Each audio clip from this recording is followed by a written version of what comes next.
Hey guys, this is the Dead Wrath and Beyond podcast mini review. We all watched the Pope's Exorcist. We sure did. How do you guys feel about it?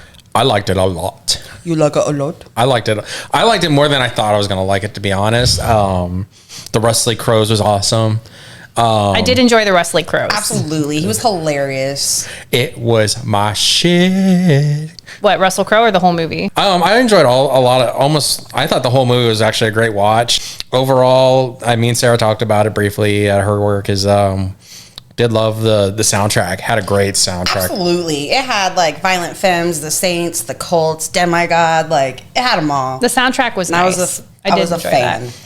I loved Russell Crowe's character. Like, overall, I thought he was a great character. I liked he was very matter of fact in how he used the way he worded things and things like that to call bullshit on the fake Exorcist or the fake possessed, I should say. That was a cool part of the movie, I will say. I like the beginning where you think he's going one direction with it, and then it turns out like he's just bluffing the whole time because he knows it's a way to work with his mind. There was a lot I loved in the movie. I love the practical effects. The CGI was a little Tell me one practical effect in that movie. I didn't see a goddamn practical effect in that movie. You said no. I'm so mad. And I know, like, the way it looked afterwards, like when the kid got like the stuff's written on him and then they wrote it back up, and you could tell that was like actually makeup effects afterwards. Okay, the kid did have a lot of like prosthetics and stuff. Yeah, there was a lot of good makeup effects and stuff like that, but the CGI I felt like was a little muddled in spots. Yeah, when his eyes changed, that was the most terrible CGI.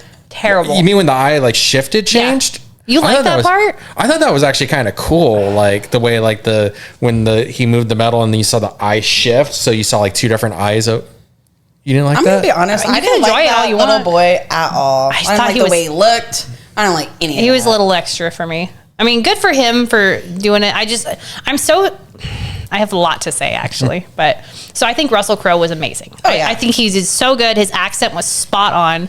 But he was the only good thing in that movie. If he wasn't in it, it wouldn't be that great. Exactly. I don't know how they nailed him for that movie. But just the whole concept of like the kid being in the bed who's possessed, I'm tired of it. I think it was a terribly executed movie. There was too much going on. It was too complicated. Wow.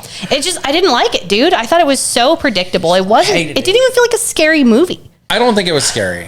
No, but I always like when horror and there's like comedy. So like that's what gets it to me, when there's humor and there's good music and it's spooky. I'm usually down for it. But like I said, I didn't like the boy. I thought he just wasn't scary to me. Yeah. I don't think he was either. I agree with you on that one. And then at the end, when he like, what is it? He like gets burned in that little hole of like fire or whatever. I hated that part. It ruined it for me. I was like, I hate endings of movies like this. I think that was the worst Exorcist movie I've ever seen. I don't know. I don't know about that. I can't think of one worse off the top of my head right now. Because there is none. But I enjoyed it. You know what, though? I can honestly say I really enjoyed it. I just think at the very, very end, spoilers, by the way, if you want to skip past this to the rating, just really quickly, the part where it said he wrote so many books, and he said, the books are good. They were good.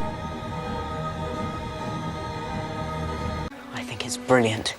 And the books are good.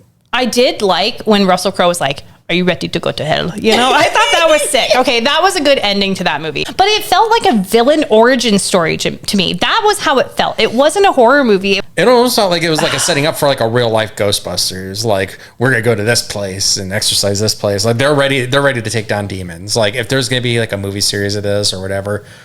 I'm okay with watching Russell Crowe do that. If it's gonna be like this, I'll be down with it. Like no more little kids getting possessed, but obviously we're gonna see demonic possession if there is sequels. But I hope there's not a sequel. Please don't. Please, just leave that one alone. Oh, absolutely. But I did love that part in the movie when Russell Crowe was like taunting that like possessed guy in the beginning. Yeah. And he was like, "Go into the pig." He's like, I just loved it. I love the way he taunted. He's so condescending. He's such a condescending little asshole. It was a good opening to the movie. That gave me hope. And then the kid possession happened. Also, he went garbage. 0 to 100. He looked in the construction site or whatever it was, and all of a sudden, bam! Bam! There you have it. I know. Oh, really briefly, there was a lot of good symbolism. There's only one that sticks out on the top of my head. I know there was a couple that I noticed, but really briefly, like when the lady fell and she hit the ground, you can see when the blood was spreading out, it made red wings. Okay. And there's a little It bit of still it. was a bad movie, though. I don't think it was a bad movie. You're a hater. I think it was actually terrible, dude. I don't think it was a terrible movie. Honestly, like if we're gonna move on to the scoring real quickly, I'll give it a 7 out of 10. Okay, I was gonna give it a 5 because I did enjoy it, but it wasn't like my favorite. But like I said, I only enjoyed it because of Russell Crowe, the music. You know what I mean? Yeah. That does it for me. I'm in. I give it a 4, and I would give it a 3, but I think that it looked good overall. I think that it did sound good. Russell Crowe was the best part of that movie. Oh, absolutely. If he wasn't in it, that movie would be Chef's kiss. The $5 movie bin at Walmart. Just saying, it will be in the $5 movie bin at Walmart. So I would bone it sometimes. I would not bone it, So our average comes out to a 5.3 out of 10. which is her lowest score so far. Lowest score so far, All right. But hey, good mini review. Thank you, Russell Crowe. Yeah. Stay tuned for more movie reviews, guys. We'll have them for you very soon.